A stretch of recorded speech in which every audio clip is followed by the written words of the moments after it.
O livro de Urântia foi entregue à humanidade por seres de altíssimas hierarquias espirituais. Trata-se de uma revelação monumental, destinada à nossa civilização não apenas por séculos, mas por milênios.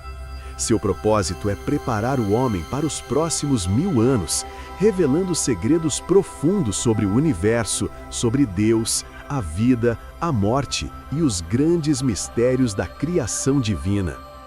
Entre suas muitas revelações, o livro de Urântia narra com riqueza de detalhes a chamada Grande Rebelião nos Céus, um acontecimento cósmico que envolveu Lúcifer, aquele que um dia caminhou nos caminhos retos do Criador, mas em cujo coração foi encontrada iniquidade. A Bíblia fala sobre uma guerra espiritual, uma batalha invisível travada entre as forças da luz e das trevas. De um lado, aqueles que escolheram a obediência e a retidão do Pai Eterno. Do outro, aqueles que abraçaram a desobediência e o orgulho, afastando-se da harmonia divina. Mas se o mal não pode existir no céu, de onde ele surgiu? Como a iniquidade nasceu dentro de um ser criado perfeito? O profeta Ezequiel descreveu o adversário de Deus como um querubim ungido, criado em esplendor e sabedoria, mas corrompido pelo seu próprio brilho.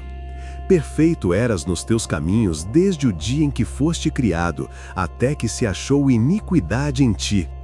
Assim, segundo o livro de Urântia, o mal não é uma criação direta de Deus, mas a consequência natural do livre-arbítrio, a capacidade que cada ser tem de escolher entre a verdade e o engano, entre a luz e a sombra. O mal, portanto, é a ausência do bem, uma distorção da harmonia divina. Quando o livre-arbítrio é usado para rejeitar a verdade, nasce o erro. Quando o erro é persistente e consciente, transforma-se em pecado. E quando o pecado é mantido por orgulho e rebeldia, surge a iniquidade, exatamente o que aconteceu com Lúcifer. Segundo o livro de Urântia, Lúcifer era um ser magnífico, pertencente à ordem dos Lanonandecs primários, uma das mais elevadas hierarquias de administração dos universos locais. Era um ser brilhante, de grande sabedoria e esplendor, escolhido entre centenas de milhares por sua capacidade e luz interior. Durante eras, ele serviu fielmente ao Criador, governando sistemas estelares e desempenhando papéis de liderança em mundos habitados. Mas o orgulho infiltrou-se em seu coração. Lúcifer começou a desejar liberdade pessoal, rejeitando a lealdade universal e a harmonia cósmica. A beleza e o poder que possuía o tornaram egocêntrico e sua mente, outrora luminosa, começou a obscurecer-se pela ilusão da autoexaltação. No universo de Nebadon, governado por Micael, o Filho Criador, aquele que mais tarde encarnaria como Jesus de Nazaré, havia milhões de mundos. Entre todos os soberanos, apenas 3 se rebelaram contra a autoridade divina. Lúcifer foi o principal deles. O livro de Urântia descreve que Lúcifer governava um vasto sistema de mundos conhecido como Satânia, e seu primeiro assistente era Satã, também um Lanonandec temário.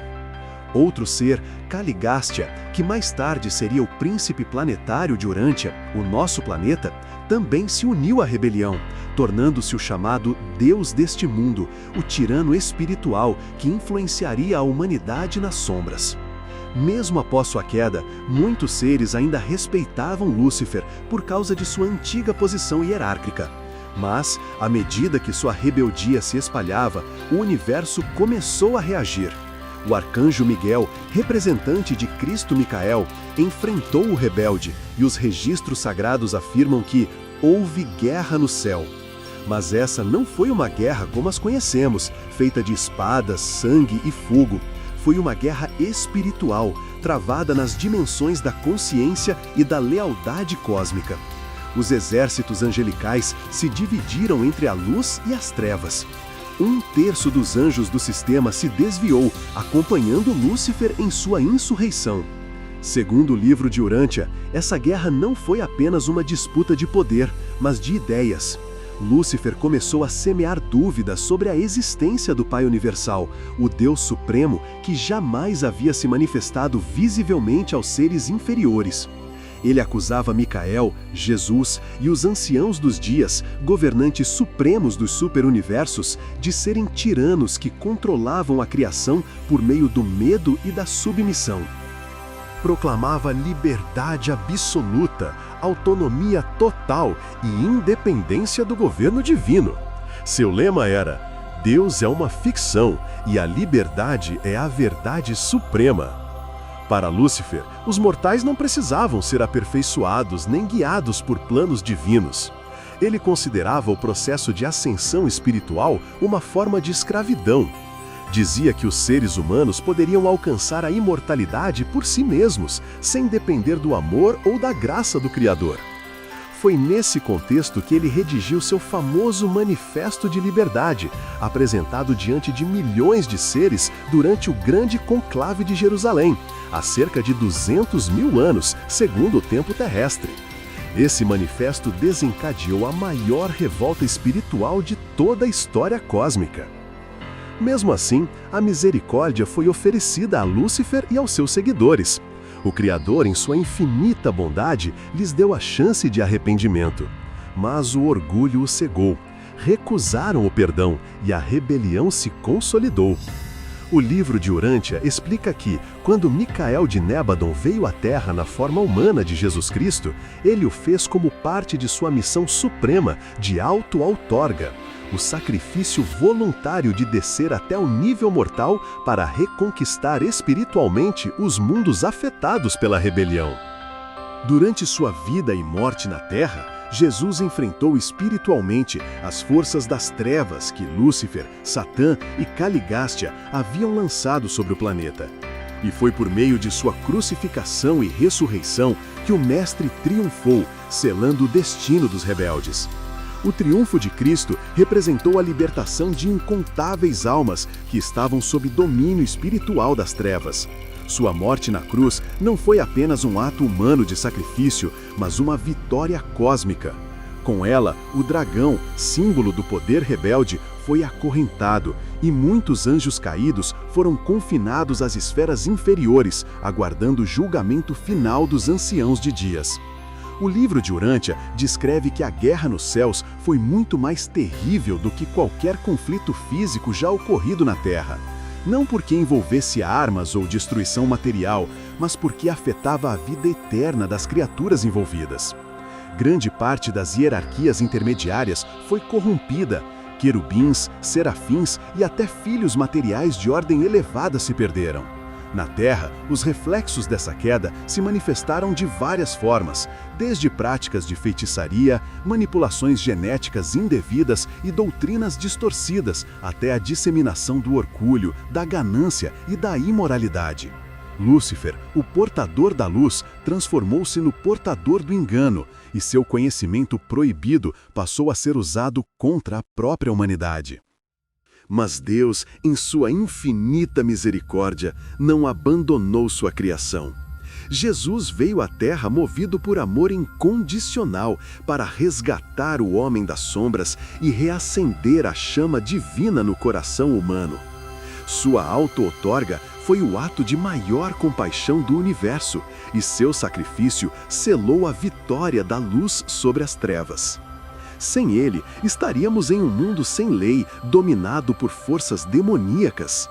Com ele, mesmo em meio ao sofrimento, ainda existe equilíbrio, esperança e propósito. O livro de Urântia explica que, após a morte de Cristo, ele desceu às profundezas espirituais, às regiões sombrias conhecidas como os abismos, para pregar aos espíritos aprisionados desde os tempos da rebelião. Muitos se arrependeram e foram libertos pela luz de sua palavra. Hoje, segundo o livro, os principais líderes da rebelião, Lúcifer, Satã e Caligástia, permanecem confinados em esferas espirituais isoladas, aguardando o julgamento final. Aqueles que se afastaram completamente do amor de Deus tornaram-se incapazes de arrependimento e, portanto, destinados à extinção espiritual. Mas a batalha ainda não terminou. O reflexo dessa guerra continua em cada ser humano, dentro da mente e do coração. A escolha entre luz e trevas, entre amor e orgulho, é o eco da antiga rebelião que começou nos céus e se prolonga até hoje. O mundo em que vivemos é um campo de provas, uma escola cósmica onde aprendemos a escolher, a amar e a reconhecer a presença divina que habita em nós.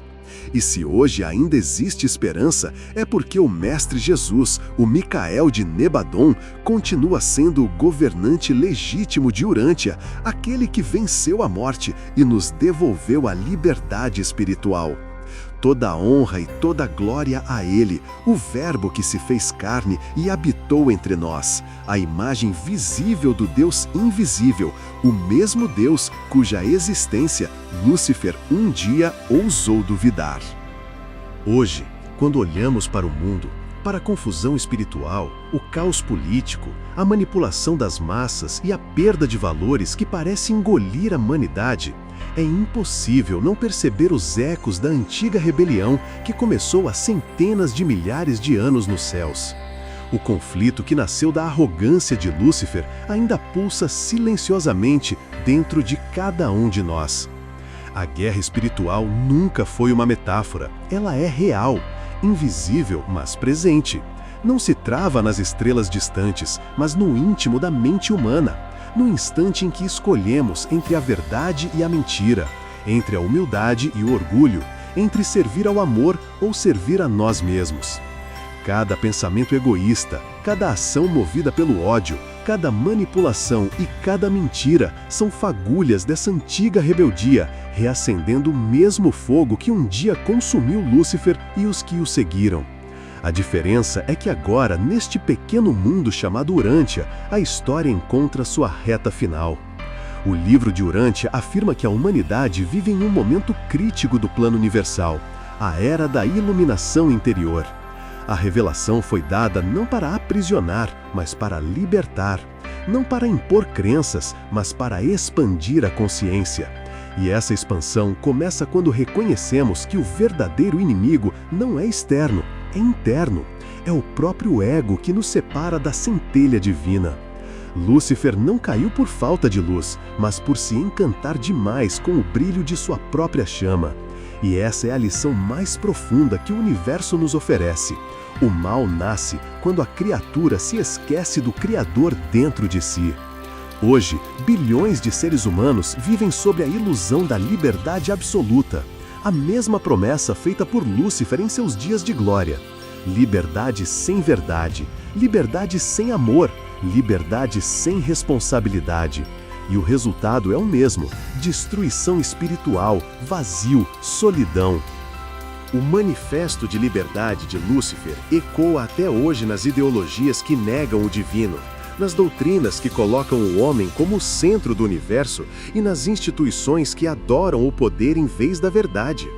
A rebelião celestial tornou-se a rebelião humana. Mas, assim como houve queda, também há redenção. Assim como houve escuridão, também há luz.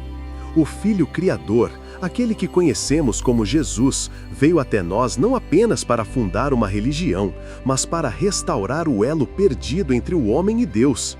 Seu sacrifício foi o selo cósmico que encerrou a rebelião no plano espiritual e abriu um novo caminho no plano humano.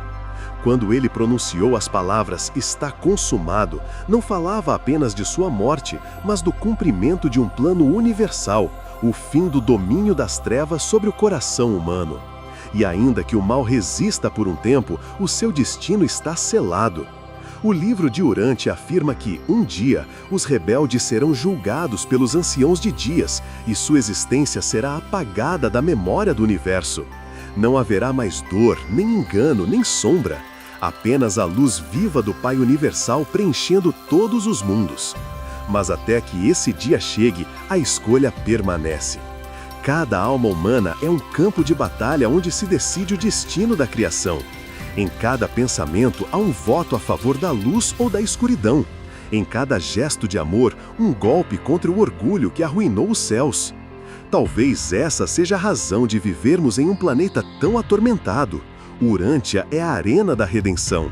Aqui, onde a rebelião ainda ressoa, as almas aprendem a diferença entre o falso brilho da independência e a verdadeira liberdade que só existe na comunhão com o Criador.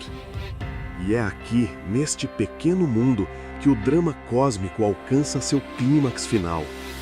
Os mesmos olhos que contemplaram o Cristo crucificado, as mesmas mãos que o tocaram, as mesmas almas que o traíram e as que o seguiram, todas elas estão novamente aqui, encarnadas, completando o ciclo, aprendendo o que é realmente amar, servir e perdoar. O mal não será destruído pela força, mas pela iluminação. A ignorância desaparecerá diante da verdade, como a noite diante do amanhecer.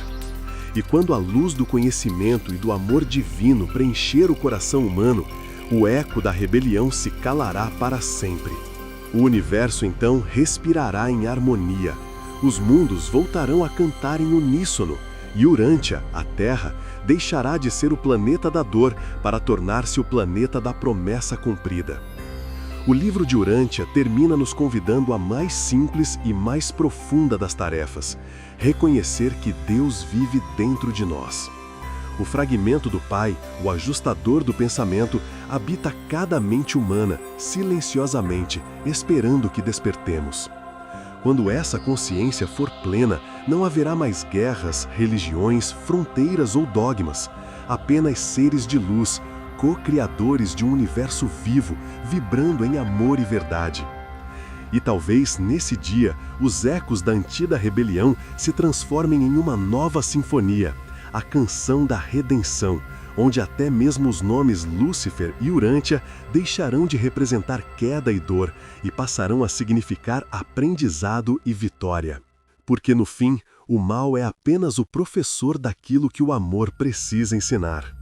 E quando compreendermos isso, finalmente entenderemos por que Jesus veio e o que ele realmente quis dizer quando afirmou: "O reino de Deus está dentro de vós".